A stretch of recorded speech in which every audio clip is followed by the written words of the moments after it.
Tudo bem? Eu sou o Miguel e eu vou falar um pouco sobre religião para vocês.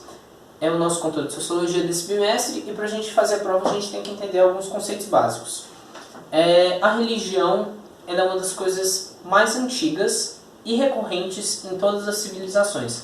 Então, quando a gente para estudar Egito Antigo ou Grécia Antiga, você vê que até a política às vezes está atrelada com a religião e isso é muito interessante. Porque essa relação entre a religião sempre, durante toda a história, estar presente e às vezes ela ser associada ao Estado, pode cair em alguma prova, em alguma questão. Então, por exemplo, você tem até hoje alguns países em que a religião e o Estado estão muito próximos. Na Inglaterra, a maior autoridade política também é a maior autoridade religiosa, certo? Na figura da rainha, hoje em dia.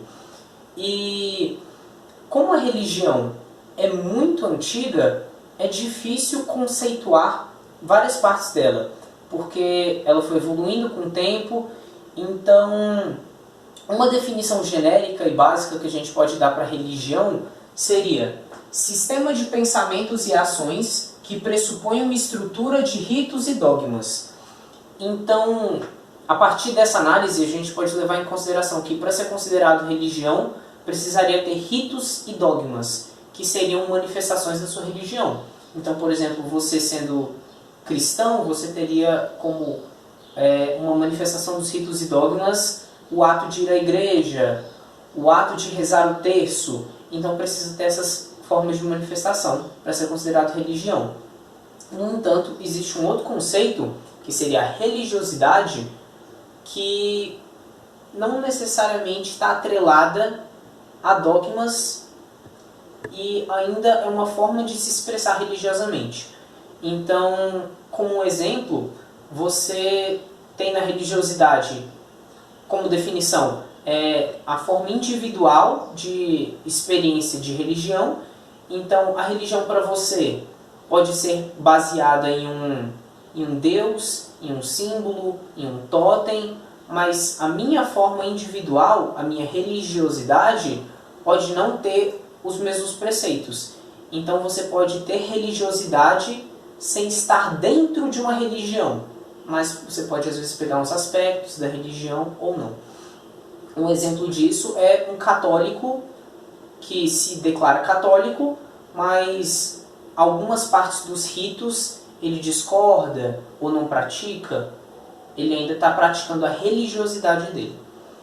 E em relação aos conceitos básicos para a religião, nós temos 3 termos que são importantes para a nossa prova, e eles são animismo, totemismo e mitologia. Esses 3 termos, eles fazem designações de hábitos antigos de formas de manifestação cultural dessa religião.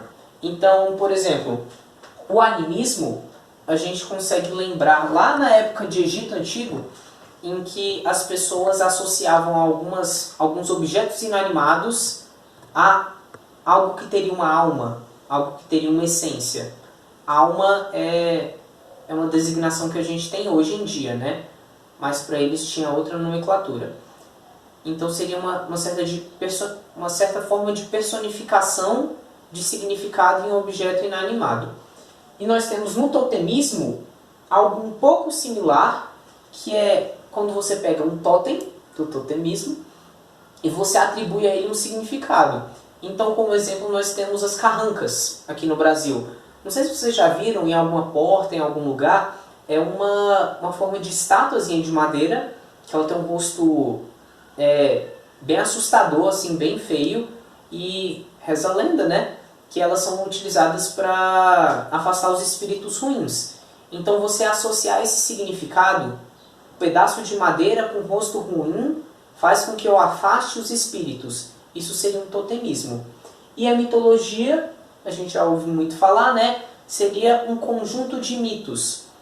Os mitos, eles são histórias que, dentro de uma cultura, eles se desenvolvem às vezes para, por exemplo, explicar fenômenos naturais, como no caso dos gregos, que associavam os trovões a Thor. Não, os nórdicos no geral, perdão. E, por último, nós temos os 3 sociólogos mais importantes para a questão da religiosidade. E entender o posicionamento deles é fundamental para fazer a nossa prova. Temos Karl Marx, Durkheim e Max Weber. Para Karl Marx, a religião é meio que o ópio da sociedade. Como assim ópio? Ópio é uma droga e ele faz essa analogia porque para ele a religião ela tiraria a atenção do cidadão para coisas que são mais importantes. Então a religião serve como uma forma de alienação da população. Karl Marx não está criticando a religião em específico. Ele critica a alienação da população. Então, para Karl Marx, você pode ter a sua religião, mas você precisa ter o senso crítico de que a luta de classes é a maior opressão que o ser humano sofre e que você precisa continuar na luta de classes independente da sua religião. Agora, se sua autoridade religiosa te desvirtua da luta de classes, isso quer dizer que você está sendo influenciado de uma maneira negativa pela religião. Para Durkheim, ele trabalhou ali analisando algumas tribos e ele achava muito interessante ver a relação das tribos com as figuras. E para Durkheim, o fator central seria como a religião une as pessoas.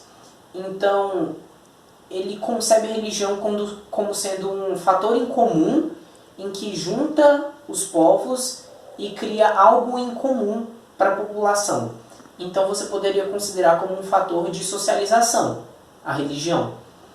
E para Max Weber, ele faz uma análise muito interessante em relação ao protestantismo, porque ele analisa a reforma protestante e a relação com a religião e a sociedade. Então, para ele, a reforma protestante foi muito importante porque é uma manifestação religiosa em que as pessoas realmente tiveram essa troca de experiências, essa sensação coletiva de algo em comum que nos une. No entanto, ao mesmo tempo, a religião também promoveu uma mudança econômica, porque a partir da reforma protestante, as pessoas agora poderiam, como exemplo, acumular capital, sem isso ser classificado como um pecado. E esses 3 conceitos desses filósofos são os principais para entender a visão dos autores na sociologia. Se vocês tiverem qualquer dúvida, pode me mandar mensagem. E é isso. Muito obrigado.